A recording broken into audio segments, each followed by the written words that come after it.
Hello বন্ধুরা, আপনারা সবাই কেমন আছেন? আশা করি সবাই ভালো আছেন। রাজস্থান জয়পুরে আমরা থাকি এখন। তাই এখানে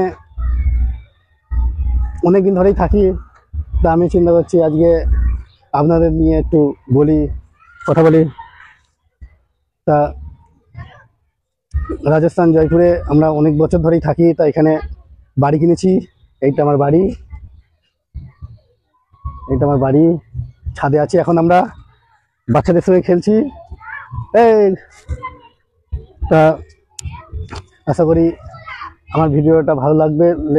কমেন্ট, শেয়ার, সাবস্ক্রাইব জরুর করবেন। তো আপনারা সবাই কি করছেন? তো আমরা এখন ছাদে আছি, ছাদে এখন আমরা খেলছি। আজকে সরস্বতী পুজো। তা আপনার সরস্বতী পুজো কেমন দেখছেন? সরস্বতী পুজো কেমন কাটাচ্ছেন? দেশে আমরা যেতে পারি না এখন। তো দেশে আমরা তো অনেক দূরে থাকি। তা দেশে যেতে গেলে আমাদের অনেক কাজের নুকসান হয়ে যায়। তা ওই জন্য আমরা দেশে এখন যেতে পারি না। আমরা এখন বছরে একবার করে দেশে যাই। দেশে গিয়ে তারপরে আমি স্কুলে পড়ে, তখনও টাইম হয় না। তা আপনারা সবাই সরস্বতী পুজো খুব মজা করছেন। আমি জানি আপনারা সরস্বতী পুজো খুব মজা করছেন, কিন্তু কি করবো বলুন, আমাদের নসিব খারাপ। নসিবে আমাদের কি হবে?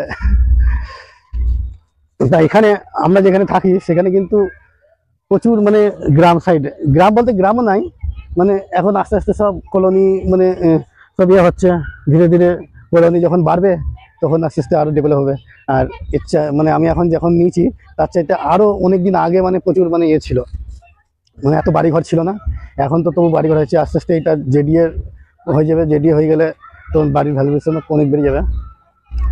তা যাই হোক, আমাদের এই রাজস্থান জয়পুরে দেখুন ছাদে এখন আমরা কি করছি। ছাদে এখন আমরা আপনাদের সাথে কথা বলছি। তা আপনারা সরস্বতী পুজোয় কেমন মজা করছেন, কেমন করছেন, তা আমাদের কমেন্ট করে জানাবেন। তাহলে আমরা দেশে কি খবর আছে না আছে সব জানতে পারবো। এমনিতেই তো আমরা অনেক দূরে থাকি, দেশে জানতে পারি না। এখানেও আমাদের সরস্বতী পুজো হবে, সামনে হবে। তা আজকে নাই, দেশে কালকে।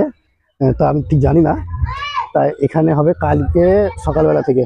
আমি আজকে দেখতে গিয়েছিলাম পুজোর এখানে। তাই এখানে দেখতে গিয়ে দেখলাম প্যান্ডেল ফ্যান্ডেল সব করে রেখেছে, কিন্তু এখনো ইয়ে হয়নি। তা আমি জিজ্ঞাসা করলাম, বললো যে কালকে সকালবেলা থেকে। তা ভিডিও কেমন লাগছে, লাগলে লাইক, কমেন্ট, শেয়ার জরুর করবেন। আশা করি আপনাদের ভালোই লাগবে।